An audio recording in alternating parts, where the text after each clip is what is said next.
हनुमान बेनीवाल की पकड़ जाटों में सबसे ज्यादा है, आप सभी ये जानते हैं। और अगर जाटों में ही और भी बहुत सारे नेता हैं, अगर बात ये की जाए कि कौन कौन से जाटों के नेता, क्योंकि कंपटीशन हो गया भैया, हनुमान बेनीवाल भी जाटों के नेता और न जाने कितने भाजपा और कांग्रेस के जाटों के नेता अब वो हनुमान बेनीवाल को अपना राजनीतिक दुश्मन मानते हैं। और देखा जाए तो हनुमान बेनीवाल की तरफ से भी वो राजनीतिक दुश्मन है। हनुमान बेनीवाल के वो सभी लोग जो जाटों के हैं पर हनुमान बेनीवाल की खिलाफत करते हैं। उसके सबसे बड़ा कारण यह है कि हनुमान बेनीवाल की जाट समुदाय में जो पॉपुलैरिटी बढ़ रही है, उनको खासा पसंद किया जा रहा है। बाकी जाट नेता भी आते हैं, खड़े हो जाते हैं, तो भीड़ उस तरीके की, हुजूम उस तरीके का नहीं होता है जैसा उनका होता है। ट्विटर पर कोई और जाट नेता इतना ट्रेंड नहीं करता है जितना हनुमान बेनीवाल कर जाते हैं।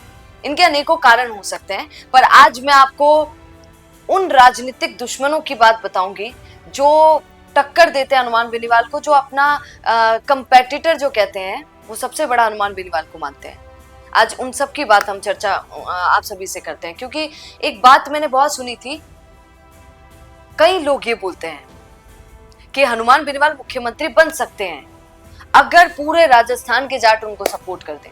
पर भैया ये कितना पॉसिबल हो सकता है, क्योंकि अनेकों जाट नेता सामने खड़े हैं टक्कर देने के लिए और कई जाट उनके साथ भी हैं। तो आज चलिए थोड़ी सी चर्चा उसी पर करते हैं। तो सबसे बड़ा राजनीतिक दुश्मन अगर बोल लिया जाए या ये कहा जाए जो हनुमान बेनीवाल को टक्कर देता है, उन पर हनुमान बेनीवाल तंज कस देते हैं और वो हनुमान बेनीवाल पर तंज कस देते हैं, तो वो पहले जाट नेता हैं हरीश चौधरी।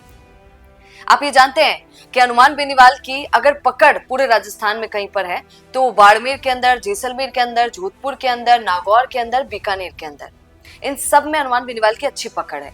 और वहीं दूसरी तरफ हरीश चौधरी की, उनके जोधपुर के अंदर, बाड़मेर, जैसलमेर के अंदर अच्छी पकड़ है। तो इसीलिए हरीश चौधरी टक्कर दे देते हैं हनुमान बेनीवाल को। हर बार हमने ये देखा है कैसे लोकसभा के चुनाव के वक्त भी वो उम्मीदवार हम बेनीवाल को जिता कर ले गए भैया। इतना ज्यादा पकड़ है हरीश चौधरी की। अब कुछ किस्से आपको बताऊंगी जिनसे आपको ये खुद लगेगा कि कैसे राजनीतिक दुश्मन ये दोनों एक दूसरे के हैं। 2019 का वो समय याद कीजिए जब तेजाजी का कार्यक्रम था और उस कार्यक्रम के बीच में कैलाश चौधरी जो मंत्री हुआ करते थे और हनुमान बेनीवाल पर एक हमला होता है, जानलेवा हमला। आज भी ये कहा जाता है कि वो हमला हरीश चौधरी ने और उनके समर्थकों ने करवाया। और हाल ही की बात अभी आपको बताऊं, 2025 में ही, मुझे महीना याद नहीं आ पा रहा है, पर अभी हाल ही में कुछ समय पहले हनुमान बेनीवाल ने खुद कहा था कि अशोक गहलोत और हरीश चौधरी ने मुझ पर हमला करवाया, जान से मार देने की साजिश उन्होंने रची। ये बात खुद हनुमान बेनीवाल ने कुछ समय पहले बोली। ये पहला किस्सा था। दूसरा किस्सा आपको बताऊं, 2020 से 21 का किस्सा मैं आपको बताती हूँ, जिसमें किसान आंदोलन हुआ और किसान आंदोलन को की वजह से हनुमान बेनीवाल ने एनडीए को छोड़ दिया। जब हनुमान बेनीवाल ने उस समय एनडीए को छोड़ा, तभी नए नए प्रवक्ता बने थे हरीश चौधरी, और प्रवक्ता बनकर बड़ी बड़ी बातें बोल रहे थे। हरीश चौधरी बोल रहे थे कि किसानों का नेता हूं मैं, और उसी समय एनडीए को छोड़कर हनुमान बेनीवाल ने किसानों के सामने एक अच्छी पॉपुलैरिटी हासिल कर ली थी। और उसी समय हरीश चौधरी ने ये देखकर कि भैया हनुमान बेनीवाल ने अपने आप को किसान का नेता साबित कर लिया, ऐसा कैसे हो गया, तो फिर वो जब प्रवक्ता बने तब उन्होंने भी अपने आप को किसानों का नेता कहा।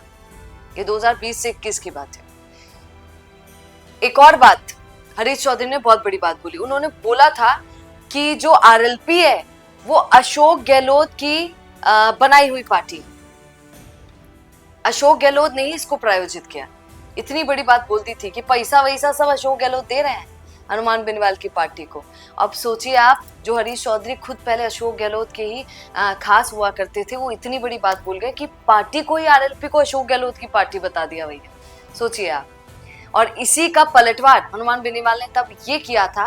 उन्होंने कहा था कि उनकी राजनीति अब खत्म हो रही है, इसलिए हड़बड़ाहटी में ऐसे ऐसे बयान दे रहे हैं, ये हरीश चौधरी का। और साथ ही अभी हाल ही में हनुमान बेनीवाल ने, ये तो मैंने आपको बताया कि हरीश चौधरी ने हनुमान बेनीवाल के बारे में क्या कहा, हनुमान बेनीवाल भी कम नहीं है, उन्होंने हरीश चौधरी के बारे में क्या क्या कहा, जरा ये सुनिए। दोनों के पलटवार बिल्कुल कहें कि बयानबाजी और पलटवार बिल्कुल एक टू एक है। हनुमान बेनीवाल ने अभी हाल ही में जो निर्मल चौधरी वाला कांड हुआ था, तब उन्होंने कहा था कि निर्मल चौधरी की गिरफ्तारी हरीश चौधरी ने करवाई। हरीश चौधरी जो आशाराम चौधरी है, वो दोनों पहले रूम पार्टनर हुआ करते थे। आशाराम चौधरी वही है जिस अधिकारी पर निर्मल चौधरी ने आरोप लगाए थे, अनेकों आरोप, भ्रष्टाचार के अनेकों आरोप लगाए थे। उसी आशाराम को हरीश चौधरी का रूम पार्टनर बता दिया था हनुमान बेनीवाल ने। आप सोचिए, हालांकि उसके बदले में हरीश चौधरी ने कुछ नहीं कहा था। ये बातें मैंने आपको बताई।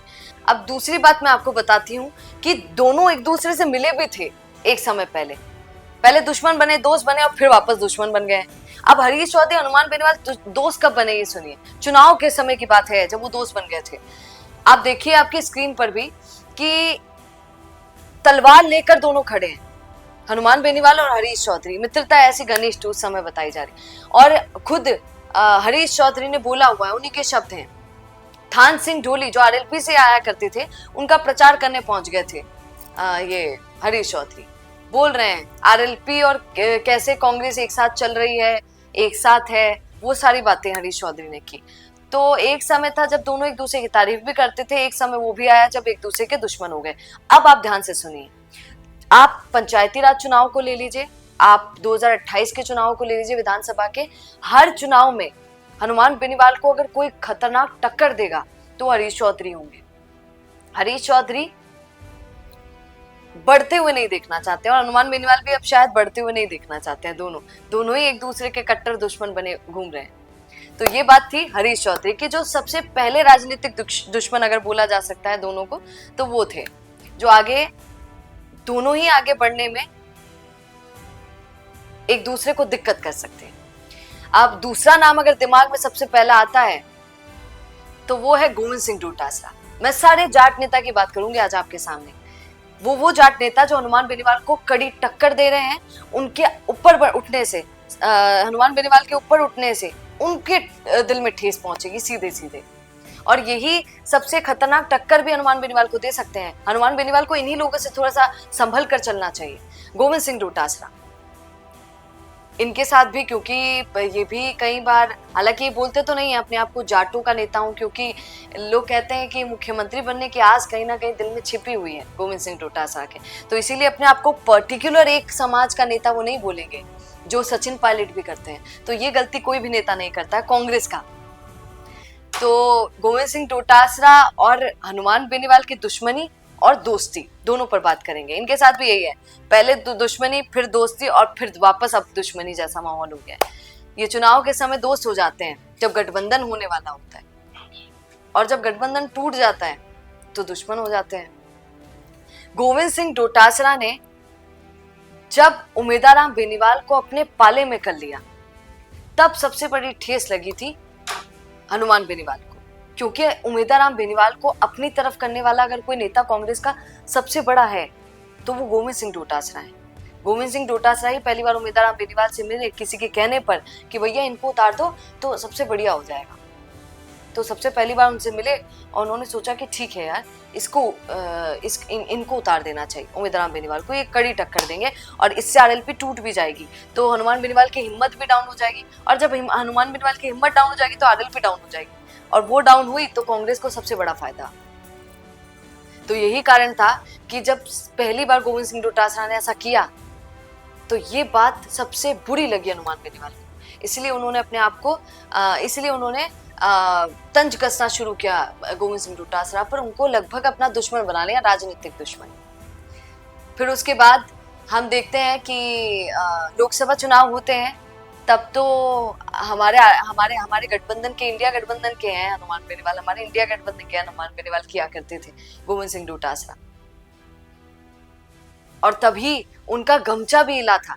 और इसी गमछे पर हनुमान बेनीवाल खूब तंज कसते हैं। वो कहते हैं कि गमछा हिलाते हैं और क्या करते हैं, और वही कहते हैं हनुमान बेनीवाल गोविंद सिंह डोटासरा पर तंज भी कसते हैं, कहते हैं कि ये तो छपने के लिए काम करते हैं, ये तो मुख्यमंत्री बनना चाहते हैं। सबसे पहले गोविंद सिंह डोटासरा मुख्यमंत्री बनना चाहते हैं, ये बात हनुमान बेनीवाल ने बोली थी, कहा था कि वो अपनी चलाने की कोशिश करते हैं, और ये भी कहा था कि कांग्रेस को छोड़कर देखे गोविंद सिंह डोटासरा, एक वोट नहीं मिल पाएगा, 3000 वोट तक नहीं ले पाएंगे। ये बात हनुमान बेनीवाल ने कही। मैं आज आपको बताती हूँ किसने क्या बयान दिया किसी पर और क्या पलटवार फिर दूसरे ने किया। और अगर आप गोविंद सिंह डोटासरा की बात कर लें उपचुनाव की, तो उपचुनाव में गोविंद सिंह डोटासरा भूल गए हनुमान बेनीवाल को। तब देखिए आप, लोकसभा के वक्त हनुमान बेनीवाल नहीं गए थे कि मुझसे गठबंधन कीजिए, तब कांग्रेस उनके पास गई। पर उपचुनाव में खुद हनुमान बेनीवाल चाह रहे थे कि गठबंधन हो जाए तो भैया ठीक हो जाए, क्योंकि मैं तो सांसद बन गया हूँ, किसको उतारूं। तो तब गठबंधन हो नहीं पाया, क्योंकि तब गोविंद सिंह डोटासरा गठबंधन के लिए माने नहीं थे। तब गोविंद सिंह डोटासरा ने जानबूझकर, मतलब उनको चाहिए ही नहीं था गठबंधन। उन्होंने कहा कि हम फ्रीली लड़ेंगे, इस बार हमारा उम्मीदवार उतारेंगे। तो उस समय हनुमान बेनीवाल को बड़ा गुस्सा आया और तब भी इनकी दुश्मनी और ज्यादा उग्र हो गई। बोला तो ये भी जाता है, ऐसा बोलते हैं, कितनी सच्चाई है वो आप खुद सोचिएगा, पर ऐसा बोला भी गया था उस समय उपचुनाव के समय कि कांग्रेस जानबूझकर कांग्रेस ने ऐसा किया ताकि भाजपा को फायदा मिल जाए। तो मिली भगत उस समय बताई गई, ऐसा हुआ। तो ये मैंने आपको बताया गोविंद सिंह डोटासरा हनुमान बेनीवाल के बारे में। और गोविंद सिंह डोटासरा एक कड़ी टक्कर के तौर पर देखे जा सकते हैं हनुमान बेनीवाल के सामने हर चुनाव में। अब तीसरा नाम आपको ले लेती हूँ, जाटों का नेता। वो जाटों का नेता जो हनुमान बेनीवाल के सामने खड़ा हो गया है लड़ने के लिए। कौन है वो है हेमाराम चौधरी। हेमाराम चौधरी भी जाट हैं और हेमाराम चौधरी भी हनुमान बेनीवाल को बढ़ते हुए नहीं देखना चाहते हैं। कहीं ना कहीं उसके पीछे कारण है, क्योंकि पार्टियां दो हो गई हैं। हनुमान बेनीवाल भी नहीं चाहते हैं कि कांग्रेस आगे बढ़े, क्योंकि इनका वोट बैंक सेम है। हेमाराम चौधरी वो हैं जिनको लोकसभा चुनाव के वक्त बहुत बोला गया कि सर आप खड़े हो जाइए, आप खड़े हो जाइए। पर नेताजी ने संकल्प लिया कि नहीं भैया, अब मैं बुजुर्ग हो गया हूँ, बड़ा हो गया हूँ, अब जवानों वालों को मौका दो, अब युवा को मौका दो। ये बहुत बड़प्पन है हेमाराम चौधरी का। ये तारीफ करनी पड़ेगी उस समय उनकी, कि कोई लोभ नहीं, कोई अंदर कोई ऐसी बात नहीं, बस राजनीति को छोड़ना चाहते हैं, इतनी बड़ी बात। हाँ, राजनीति को छोड़ना चाहते हैं, पर कांग्रेस में ही रहकर सबकी मदद करना चाहते हैं। और खास करके अगर किसी की मदद करना चाहते हैं तो वो कौन? सचिन पायलट, जिनको मुख्यमंत्री बनते हुए देखना चाहते हैं हेमाराम चौधरी। अब हेमाराम चौधरी ने जब उनको बाड़मेर जैसलमेर से खड़ा करने की बात की जा रही थी तो उन्होंने साफ मना कर दिया। तब तो हनुमान बेनीवाल को वो अच्छे भी लगे, क्योंकि वो तो खुद तो खड़े नहीं हो रहे थे, वो भयंकर टक्कर देने वाले आदमी है भैया। और फिर हमने ये देखा कि हेमाराम चौधरी ने उमेदाराम बेनीवाल को जिताने के लिए कड़ी जद्दोजहद की। हनुमान बेनीवाल नहीं चाहते थे कि उमेदाराम बेनीवाल जीत जाए, क्यों चाहेगा कोई? अगर उनको छोड़कर कोई भाग जाएगा तो क्यों उसकी पैरवी करेगा? तो उस समय हनुमान बेनीवाल तो नहीं चाहते थे, पर हेमाराम चौधरी और हरीश चौधरी ने मिलकर उमेदाराम बेनीवाल को जिता दिया। तो कहीं ना कहीं जो एरिया हनुमान बेनीवाल का आता है, उस एरिया में अगर हेमाराम चौधरी भी काम करना ज्यादा कड़े तरीके से शुरू कर दे तो वो भी एक टक्कर हनुमान बेनीवाल को देंगे। और युवा, अब जिन जाट नेताओं की मैं बात करने जा रही हूँ वो थोड़े युवा हैं। आज उन पर भी थोड़ी सी चर्चा कर लेते हैं। और युवा वाले पर चर्चा करने से पहले एक और बात आपको बता दूं कि रेवत राम डांगा हो सकता है कि वो भी टक्कर दे, कितनी देंगे वो देखा जाएगा। पर उमेदाराम बेनीवाल का नाम नहीं भूलना चाहिए कभी भी किसी को हनुमान बेनीवाल को टक्कर देने में। उसके पीछे बहुत सारे कारण हैं। उमेदाराम बेनीवाल जैसे भी हैं, मतलब उन्होंने आरएलपी को छोड़ दिया, उनकी खिलाफत सब करते हैं, पर आप जानते हैं आरएलपी के ही कई नेता और आरएलपी के ही कई कार्यकर्ता और वो प्रेमी जो हनुमान बेनीवाल के बहुत बड़े प्रशंसक हैं, है ना, उनको पसंद करते हैं, वो लोग भी अभी तक पूरे तरीके से उमेदाराम बेनीवाल की खिलाफत नहीं करते हुए आपको कभी नजर आएंगे। यहाँ तक कि भैया हनुमान बेनीवाल को आप कभी देख लीजिए, मेरे सामने की बात है, मैं उनका इंटरव्यू ले रही थी तब वो मुझे कह रहे थे कि बेचारा है उमेदाराम बेनीवाल, तो कितना सीधा है, उसको ले गए और अब उसको है ना ऐसे घुमाए जा रहे हैं। गोविंद सिंह डोटासरा उसको जो कह देता है वो करना पड़ता है। तो ऐसा तो बेचारा कहा, क्योंकि उमेदाराम बेनीवाल की छवि अगर मैं आपको बताऊं तो बहुत साफ सुथरी छवि है, वो किसी पर कुछ कहते नहीं। आज तक वो आरएलपी को छोड़कर चले गए, हनुमान बेनीवाल ने भी उनके लिए बहुत कुछ कहा, पर कभी उमेदाराम बेनीवाल ने हनुमान बेनीवाल के लिए कुछ नहीं कहा। तो इससे पता चलता है कि उनकी छवि कितनी साफ सुथरी है। वो इतना बोल नहीं पाते हैं, इतना रील बनाकर काम नहीं कर पाते हैं, आपने देखा होगा। उसके बावजूद रील वाले सारे नेता फ्लॉप हो गए और उमेदाराम बेनीवाल जो रील के नेता नहीं है वो सुपरस्टार हो गए। तो मेदाराम बेनीवाल भी हनुमान बेनीवाल को टक्कर देने वाले नेताजी हैं भैया। और दोनों को, अगर दोनों अलग अलग ही रहे, मतलब वो कांग्रेस में रहे मेदाराम बेनीवाल और हनुमान बेनीवाल तो आरएलपी में है ही, खैर, तो इनको भी राजनीतिक दुश्मन एक दूसरे का बोला जा सकता है, क्योंकि दोनों एक दूसरे के वोट्स काटने वाले हैं, है ना। एक इनकी बात हो गई। एक युवा नेता निर्मल चौधरी, इनकी भी बात कर लेते हैं। क्यों ये भी राजनीतिक दुश्मन के तौर पर देखे जा सकते हैं? उसके पीछे का कारण ये है कि निर्मल चौधरी, हालांकि कहीं, पहले अच्छा बता देती हूँ आपको, जो जिनसे पता चलेगा कि वो कैसे अपना बड़ा भाई हनुमान बेनीवाल को मानते हैं। निर्मल चौधरी कई बार बोल चुके हैं ये बात हनुमान बेनीवाल के लिए कि वो मेरे बड़े भाई जैसे हैं। जब हनुमान बेनीवाल ने हाल ही में सूरजमल जाट और महाराणा प्रताप के लिए बोल दिया था कि वही हैं सब, उन्होंने ही किया है, बाकी सब राजपूती नेताओं ने किसी ने कुछ नहीं किया है, ये बात जब उन्होंने बोली तो उनके खिलाफत में कई लोग आ गए थे, करणी सेना आ गई थी, सब आ गए थे। तब निर्मल चौधरी ने एक वीडियो बनाया था और ये कहा था कि हमारे, मतलब बहुत सारी बातें बोली थी कि बड़े भैया जैसे हैं, कोई कुछ कर नहीं सकता है। तो उनकी पैरवी करते हुए निर्मल चौधरी ने एक वीडियो बनाया, है ना। तब उनको भाई बोला। जब डॉक्टर राकेश बिश्नोई का मामला सामने आया, तब भी जाकर बगल में हनुमान बेनीवाल के पास बैठ गए, उनकी तारीफों के पुलिंदे भी बांधने लगे, है ना। फिर जब राकेश बिश्नोई का मामला खत्म हो गया भैया, तब निर्मल चौधरी बदल गए। फिर वो ऐसी बातें करने लगे जो शायद किसी ने सोचा नहीं था कि ये बोल जाएंगे भैया ऐसे। उनसे एक पत्रकार ने सवाल किया कि आप हनुमान बेनीवाल के साथ हैं या फिर सचिन पायलट के साथ हैं? तो उन्होंने कहा कि भैया मैं तो सचिन पायलट के साथ हूँ और उन्हीं का साथ दूंगा, है ना। मतलब वो हनुमान बेनीवाल के वोट काटने का काम करेंगे अगर कभी उनको मौका मिल गया, कभी वो खड़े हो गए। हालांकि बोला जा रहा है कि वो खड़े होंगे 2028 तक, टिकट के लिए ही तो इतना सब चल रहा है भैया। तो जब वो खड़े हो जाएंगे तो वो भी हनुमान बेनीवाल को कड़ी टक्कर देंगे, उनके जो भी नेता उनके सामने खड़े होंगे उनको कड़ी टक्कर देंगे। तो इनको भी राजनीतिक दुश्मन के तौर पर देखा जा सकता है। खैर, हनुमान बेनीवाल ने तो कई बार बोला है ये बात, मुझे याद है अच्छे से, उन्होंने हमें कहा था टीएफआई को, उन्होंने बोला था कि एक पैर आरएलपी की तरफ है निर्मल चौधरी का और एक पैर कांग्रेस की तरफ है। हालांकि इसकी पुष्टि खुद वो निर्मल चौधरी ने कर दी। उन्होंने तो बोल दिया मेरा दोनों पैर कांग्रेस की तरफ ही है, मेरे दोनों पैर सचिन पायलट की तरफ ही है। जब उन्होंने ये बोल दिया था कि मैं तो पायलट का साथ दूंगा, तभी ये सब क्लियर हो गया।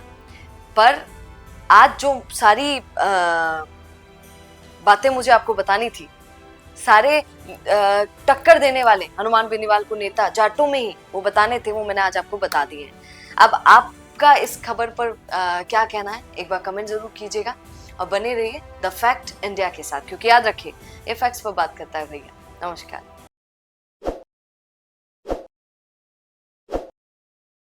ताज़ा खबरों के लिए विजिट करें द फैक्ट इंडिया की वेबसाइट और डाउनलोड करें द फैक्ट इंडिया ऐप।